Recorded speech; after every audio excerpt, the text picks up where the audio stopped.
Akkam turtan, akkam jirtu hundumti keessaniyyuu nageenyi Waaqayyoo isiniif baay'atee yeroo kana kan geettan saba jaalatamaa Waaqaan jaalatamtan nagaa hafuuraa irra deebi'een isiniif dhaama hunduma keessaniifuu baga nagaa taatan jechaa amma immoo gara sagantaa keenyaatti deebineetiin jenna.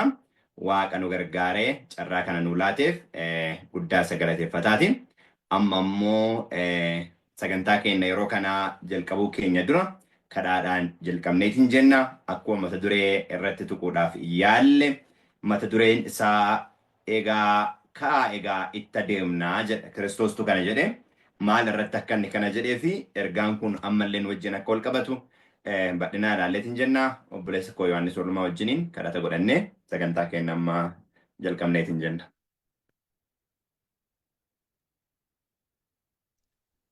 Isheen kadhannaa. Waaqa irra isa jiraattu abbaa keenyaa karaa addaa gaarii goonee si galateeffannaa ilma kee tokkicha Yesuus Kiristoosiin utuu hin mararsiifatiin ilmuma kee wajjin immoo waan hundaa tola nuuf laattee naan jiraanne yeroo kana geenye. Si biraa wanti nutti badee hin jiru qulqulluu koo ati jechaan olidhaa jechi si ibsu hin jiru ati hundumaa gararraa jirta. Qulqulluu koo amma nuuf galetti amma rabni keenya dubbachuu danda'utti galata siin jenna.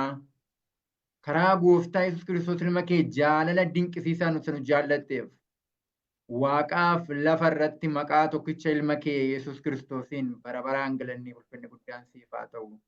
Amiin. Abbaa keenya dhugaadhaa yeroo itti firri nama irraanfatee hiriyaan abbaan haatillee nama dagatanii yookiin illee nama dhiisanii addunyaa kanarraa obbaafatu osoo jiran illee nama jibbuu ati garuu si'a tokkollee namatti addan baatu abdii keenya isa guddaadhaati. Si caalmaa kan nuuf ta'u kan nuuf ho'u kan nu jaallatu hin jiru walumaa galaa karaa addaa isa nu wajjiniin jirtuuf yeroo yaaddootti yeroo dhiphinaatti yeroo sodaatti hafuura keetiin hafuura keenya kan jabeessitu. Nageenya keenya immoo karaa ergamoota kee qulqulloota samiidhaa kan nu eegdu. Abbaa keenyaati waaqa akkasiidha ammallee galata jennaa maqaa gooftaa Yesuus ilma keetiin galanni ulfinni guddaan siif haa ta'u. Amiin. Yeroo kana immoo fuula kee irratti dhiyaanneerra mootii keenya. Wanti nu qabannee fuula keetti dhiyaannu tokkoof tokkichi yoo jiraate cubbuu keenyaaf dadhabina wallaalummaa keenyadha. Kanaala wanti kan biraan jiru.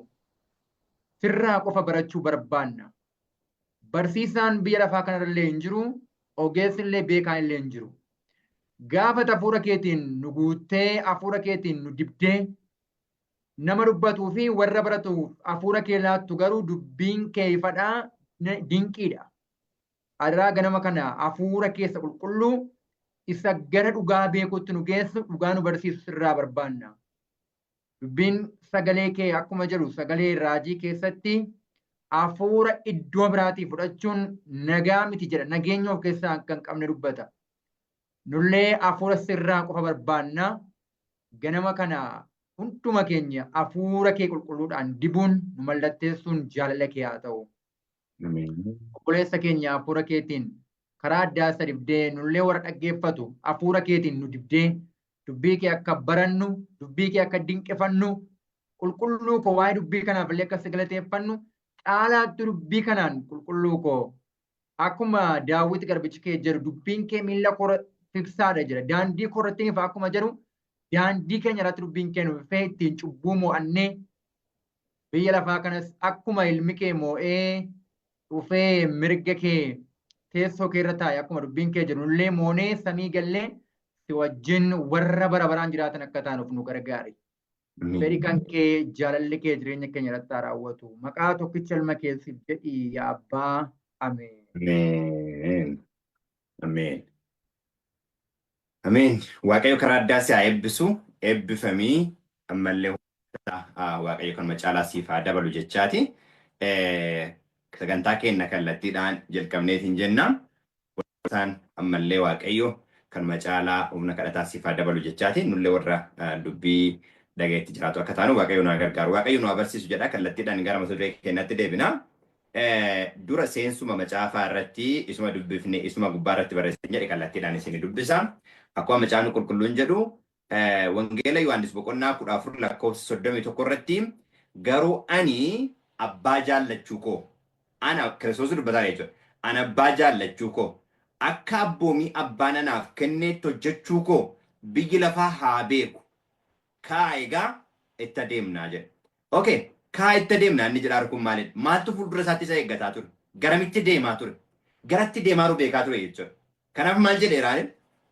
Lakkoofsa 30 irratti kanatti dabaleessichi waan baay'ee isin wajjin hin dubbadhu jedheen. Kana booddee isin wajjin jiru. Inni biyya lafaa kana seerratu dhufuutti jira jedheen. Inni biyya lafaa kana seerratu kan jedhame seexana jechuudha. Isa Kiristoos Yesuusin karaa Yihuudaa ta'e Yihuudaatti fayyadamee Yesuus Kiristoosiin akka ajjeefamuuf haala mijeessaa dudha jechuudha. Isa dudduuba gaafa udduu wajjiniin nyaatan duuka buutota keessaa Yihuudaa seexanni itti gale yaada isaa qabate kan jedhame sana jechuudha. Kanaaf inni dhufuutti jira. Haa ta'uyyuu malee inni anarratti maal hin qabu jedhee aboon qabu jedhee. Sababni inni anarratti aboon qabu jedhee fi gaafa ganama Kiristoosiin qabuudhaaf jedhan wangeela Yohaannis irratti wangeela Yohaannis boqonnaa 18 lakkoofsa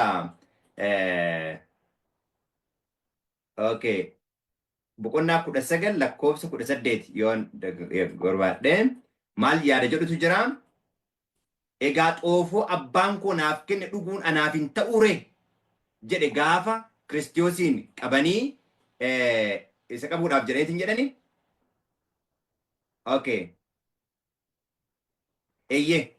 Lakkoofsa 11 irraa Yesuus garuu Phexrosiin billaa kee man'ee isaatti deebis xoofoo dhiphinaa abbaan anaaf kenne keessaa hin dhuguure jedheen. Kanaaf dhiphinni Kiristoos wajjin wal qabate isa fedha seexanni raawwate duun taane isa fedha waaqayyootiin ta'edha. Abbaatu dabarsee ilma isaa kenne. Ilma isaa kana kan maal godhu kan jaallatu jechuudha. Amma gara wal'aansootti deemutti jira. Egaa kaa itti adeemnaa jedheen. Wanti itti adeemnuuf immootu jedheen akka an abbaa jaalladhu akkuma abboomiin naa kennetti akkan hojjedhu haa beeku addunyaan jedheen. Diinni isaa beeku addunyaan isaa beeku jedheen. Irra deebii dubbichaan dubbise. Garuu an abbaa jaallachuu koo akka abboomii abbaan anaaf kennetti hojjechuu koo biyyi lafaa haa beeku kaa egaa itti adeemna jedha. Amma yaadannaa qaba.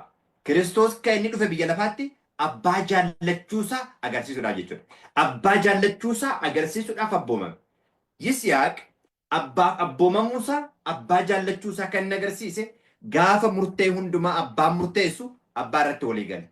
Akkuma murteen abbaa gahee guddaa qabu gaheen ilmaas guddaadha jechuudha. Gaheen Yisaaq illee guddaadha. Akkasuma akkuma abbaan guddaa nu jaallate gaheen ilmaas qixuma kan abbaa murteessaadha jechuudha. Sababni isaa abbaa jaallachuusaa agarsiisuudhaan jechuudha. Asuma irratti abbaan akkuma isa jaallatu abbaanis ilma isaan jaallata.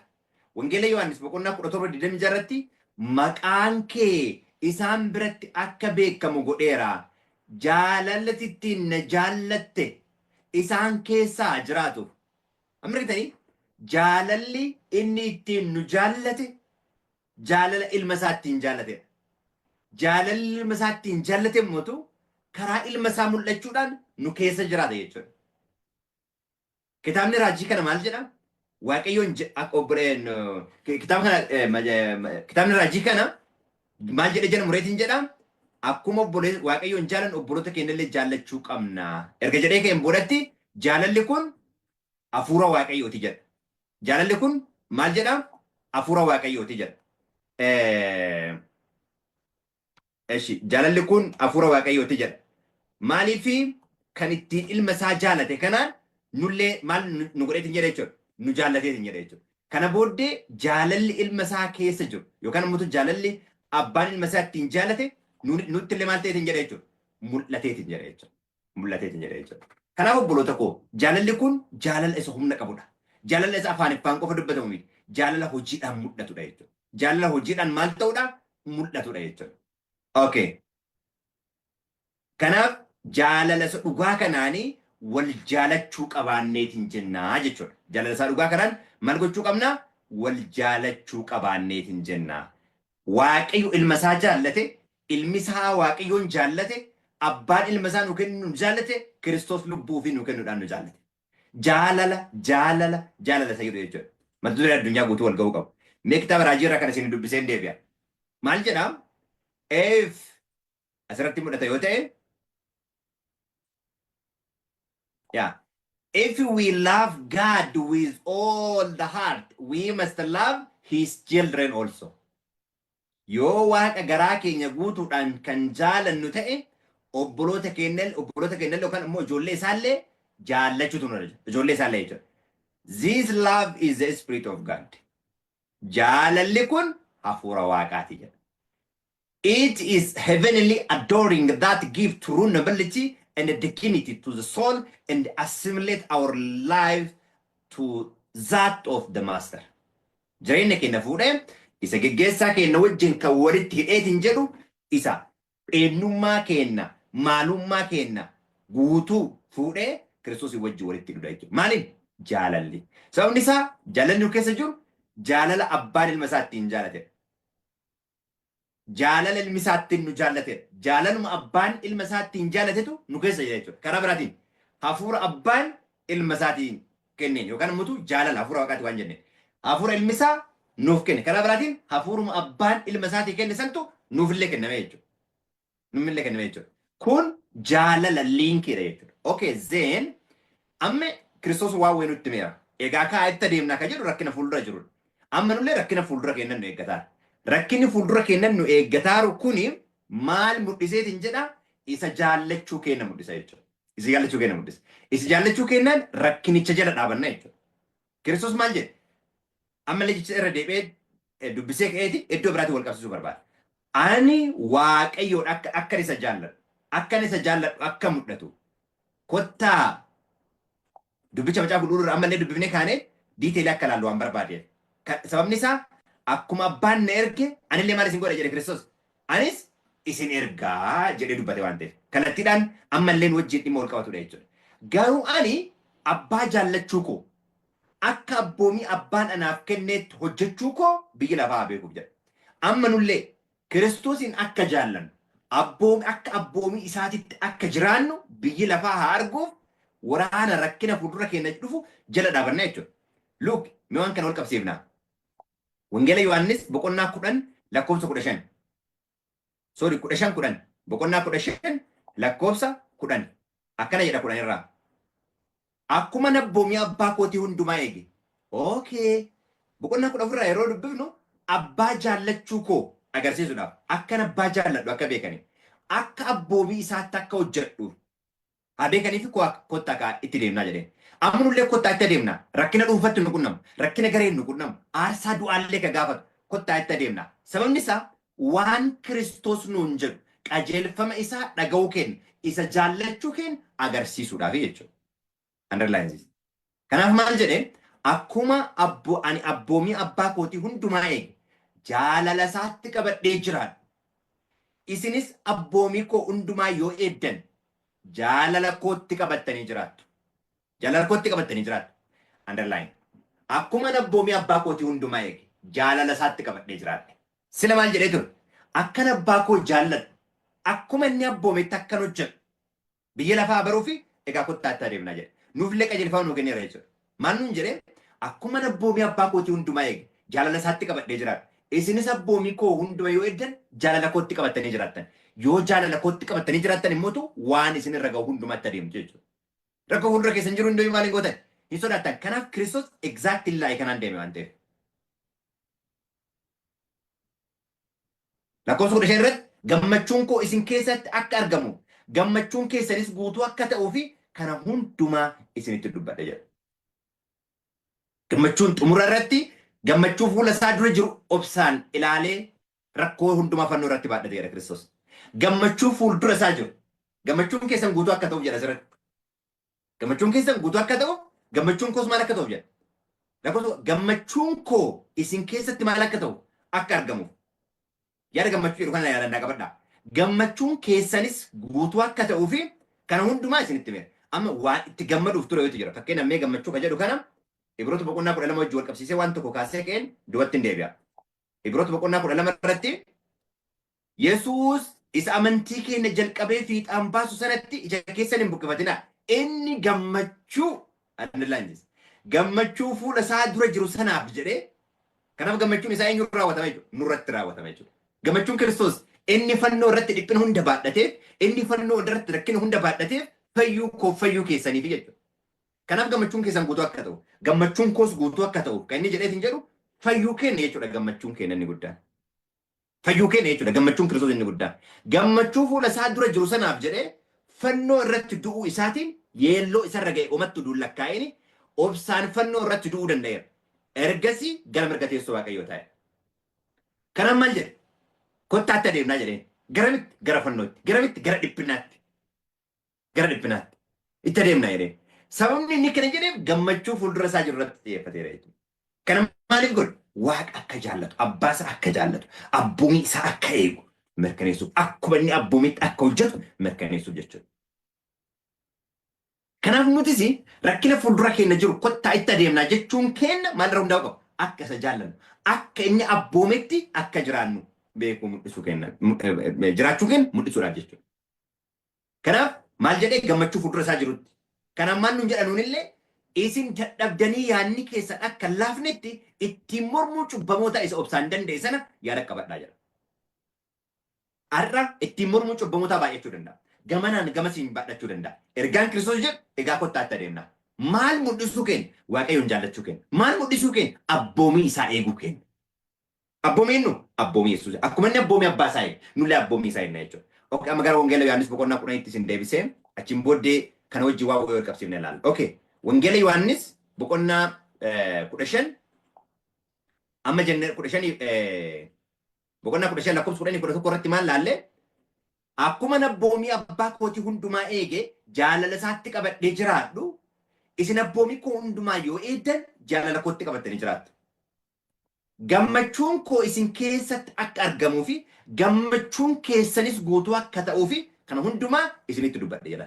Gammachuun keessanillee guutuu akka ta'u, gammachuun koollee isin keessan akka raawwatamu. Obboloota koo gammachuun Kiristoos inuun raawwatama. Gammachuun keenya Kiristoos keessatti argama. Fayyinni keenya Kiristoos keessatti argama. Kana booda maal jedha? Booda gammachuu waan hundumaa kana erga raawwate biroota keessa maal jedha? Gara isa mirga teessoo isaa dhaqee taa'ee jedha. Kanaaf illee gammachuun keenya yeroo raawwatamu Kiristoos wajjin yoomuun waan inni argatu hundumaa isa wajjin argan. Isa keessa teessoo abbaa irra akka taa'e akkuma sonullee maal goona jechuudha? Teessoo isaa irra teenna jechuudha. Argitanii? Abboomii abbaa kootii kan jedhe kan abbaa hundinuu kan kooti waan jedheef abboomii koo jedhe. Teessoo abbaa jedha. Teessoon abbaa hundinuu kan isaa waan ta'eef teessoo koo jedhe jechuudha.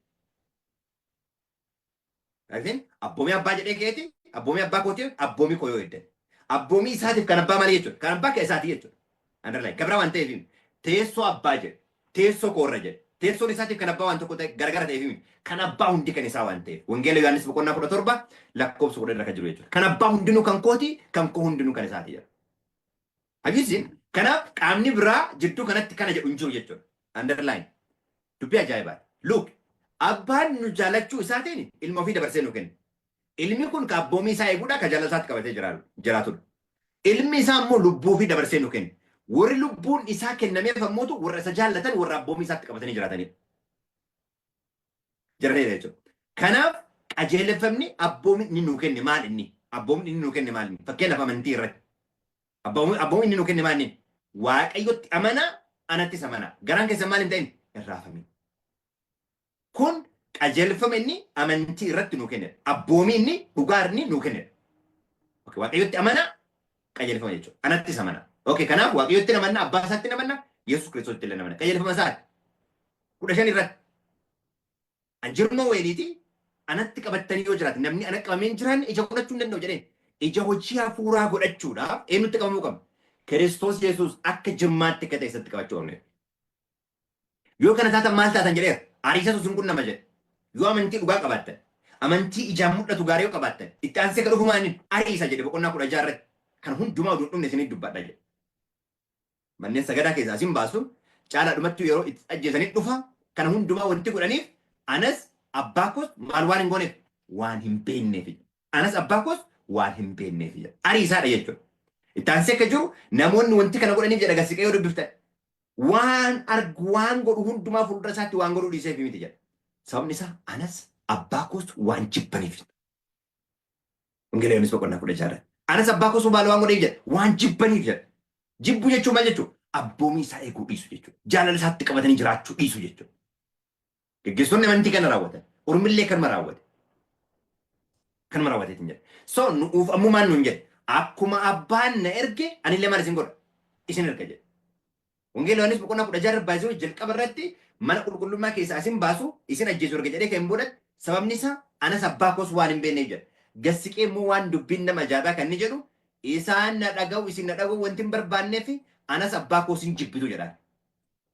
Anas abbaa koos maal gootu? Hin jibbitu. Dubbii ajaa'ibaa. Okay. Boqonnaa 16 irratti waan tokko dubbadheen achiin booddee Kiristoos waan inni jedhe tokko akka laallu barbaada. Maal jedhaan itti fufaniis yeroo xinnoo jechuun kun maalidha jedhanii isa gaafatanii. Okay. Sorry. Boqonnaa 15 gara 16tti duun darbin hin dura waan jedhe tokkotu jira. Asitti. Sabii kootiif jedhanii hunduma isaanii irratti hin raawwatu isana erge sana hin beekanu utuu an dhufee yaa lakkoofsa 23 kanan barbaade. Namni jibbu abbaa koos immoo hin jibbu. Utuu hojii namni biraa tokko illee hin hojjetini kana hundumaa an isaan gidduutti hin hojjenne ta'e cubbuu isaanitti hin ta'u ture. Amma garuu hojii kana hundumaa utuu arganii anas abbaa koos maal godhan jedha hin jibbani jedha. Amma ariisaa boqonnaa 16tti kan nama geessu abbaallee ilmallee maal godhu jibbu. Jibbuun maal oolee wal qaban dubbii qajeelfama inni jedhu fudhachuu diduu wajjin wal qabata jechuudha. Kanaan boqonnaa 16 irratti immoo isin ari'uu sababni isaa anas abbaa koos waan hin beekneef jedha. Waan jibbaniif. Kana booddee waan jiru iccita ciru hundumaa 16 irratti isaanitti hime kana booddee gara isa addunyaatti akka isaan dhiisee deemu akka isaan illee isanii baqatan kophaatti akka isa dhiisan inni garuu kophaatti akka nama abbaan isa wajjin akka jiru. Isaan illee addunyaa keessa rakkina qabu garuu inni yoo mo'ate isa qabatanii isaan illee akka mo'achuu danda'an kaaseef. Okay. Amma nullee kan nu erge akkuma abbaan nu ergan illee isin erga jedhee nu erge. Maal godhee nu erge? Wangeela Yohaannis boqonnaa 20-21 irraa. Yesuus ammas itti deebi'ee nagaan isiniif haa ta'u jedhee. Isaaniin jedhe. Inni sitti fufee abbaan akkuma na ergee anis immoo isin erga jedhee. Amma abbaan waan ilma isaa ergeeti ilmi jaalalasaatti qabatee jiraate abboomii isaa erge hojicha raawwatee jechuudha. Okay, akkasuma isin erga jedhaa. Akkasuma isin illee abboomii kootti qabamaa jiraadha. Jaalala kootti jiraadha jedha. Abboomii koo eegaa jaalala kootti qabadhaa jiraadha. Zen maal kenneef? Kana jecha hafuura isaanitti baafate.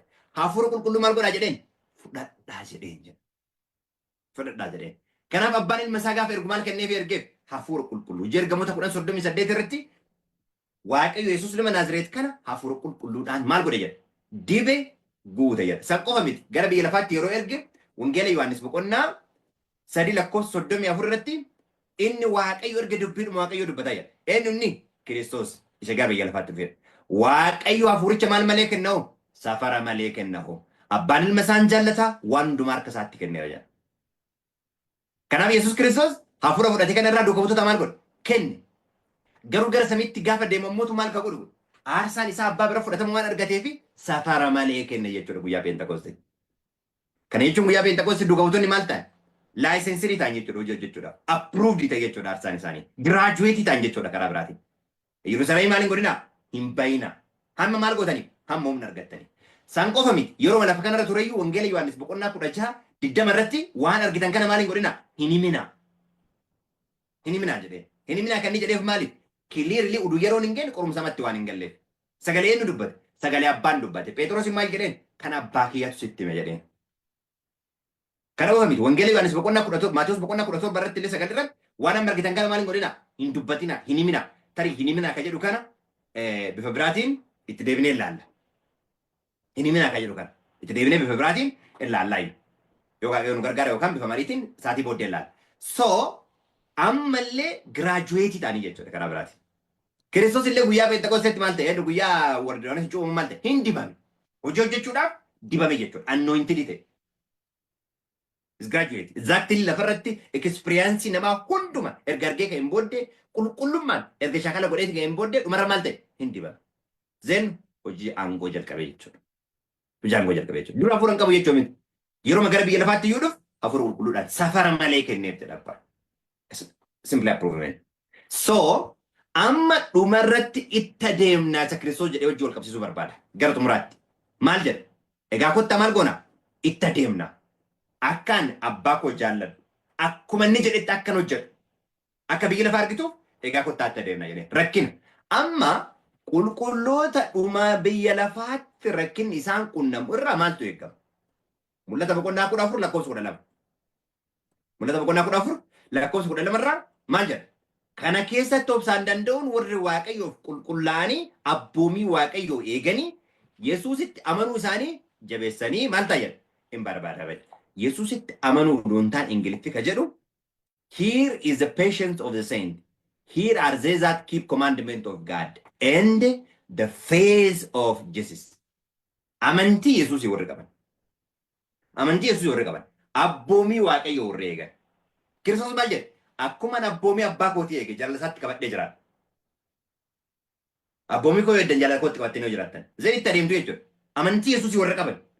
Yesuus amantii akkamii qaba abbaarraa? Akkuma kaleessa obboleessi koo dhiyeessaa ture. Amantii akkamii qabataa ture?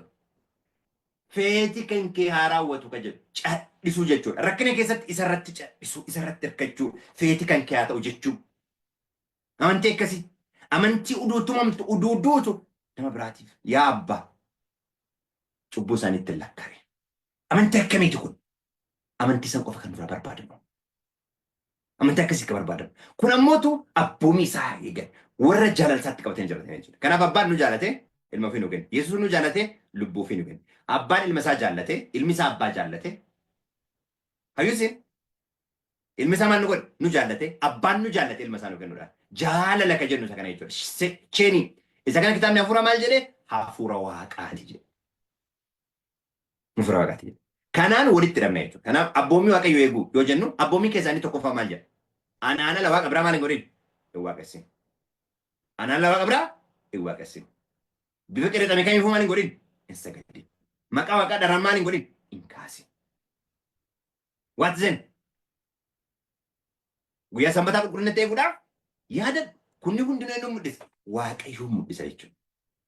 Inni kun ammoo abbaa fadha kan kee kabaji hin ajjeesin, hin hatin, hin ejjin, hin hatin itti fufaa jechuudha. Hin qabeenya obboleessa kan keetiin dharreen sobaan nama irratti dhugaan ba'e. Kunniin jaalala waaqayyoof keessaa argina jechuudha. Kun waaqa jaallachuu kenna kan agarsiisu. Abboomii isaa eegu, dubbii isaatti qabannee jiraachuu. Maalitti akkaman ija godhachuudhaaf maaltu akka nu eeggatu, jireenya bara bara argachuudhaaf maaltu akka nu barbaachisu. Kana hundumaa Kiristoos nutti hima. Akka Kiristoos nutti himetti jiraachuu kenna. Yoo mul'ifne maal godha jechuudha. Kottaa itti adeemna jedha. Kanaaf Phaawulos yeroo dubbatu akka Yesuus Kiristoositti waaqayyoon fakkaatanii namoonni jiraachuu barbaadan maal ta'u jedha? Hin ari'amu jedha. እንደ ክርስቶስ እግዚአብሔርን እየመሰሉ ሊኖሩ የሚፈልጉ ሁሉ ይሰደዳሉ። ኢሰማሪፋን ጀሉስን ጀቹ ከናፍ ኮታ ማልጎነ ጀዴ ኢተዴምና ጀዴ ኢተዴምና ጀዴ ከናፍ ኑሌ ኦቦሎቶ ኮታ ኢተዴምና ረኪነ ፉልዱረ ኬነ ጅሩ ኢተዴምና ዲፕነ ፉልዱረ ኬነ ጅሩ ኢተዴምና ሰበብኒ ኢሳ ማል ጎቹudhaan ኢተዴምና kan jaalala waaqayyoo qabnu mul'isuudhaan abboomii isaa eeguudhaan jireenya keenya amala waaqayyoo mul'isuudhaan this is a time of character changing time. Yeroo jijjiirama amalatti ta'uu qabu. Amalli keenya amala samii fakkaachuu yeroo qabu keessa jira. Yoo akkas hin taane obboleetto koo akkanumaan kiristaanummaan bara lakkoofsuu qofa ta'ee jechuudha. Kanaaf kana jaalala baay'een dheersu dhugaa jirratti dhaabanne. Jaalala dhugaa kana keessatti eeggamne. Jechi jaalala jedhu dubbi baay'ee murteessaadha. Baay'ee jechi jaalala jedhu. Ergaa Yohaannis 1:4 lakkoofsa 16 irratti waaqayyo jaalala akka ta'e hubanneerra dhugaa waaqayyo jaalala namni jaalala kana beeku waaqayyoon keessa jiraata waaqayyoon illee maal godha isa keessa jiraata. It is a presence of God jechuudha laata. Kaadha addunyaan konvertii godhee jaalala masduree garagaraatti jijjiiramti jechuudha. Kanaaf jaalala dhugaa shaakala. Abboomii waaqayyo eeguu isa dhugaa shaakaluu danda'u qabna. Akkasitti yoo hin taane akkanumaan seenaan keenya lafarratti hafeetin jedha.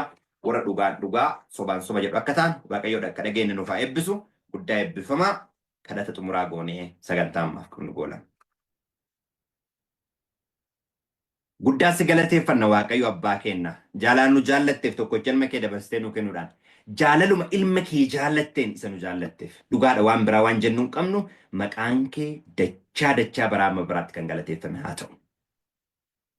Ammallee abbiyyee koo gargaarsa kee barbaanna argama keetiin jaalala keetiin hafuura keessa dhugaatiin ati nu wajjin ta'i. Afaan yeroo keenya irratti ati moo'e fedha kee raawwadhu maqaa tokko jalma keessatti biyya lafaa jaalattan si kadhanna yaa abbaa. Ameen.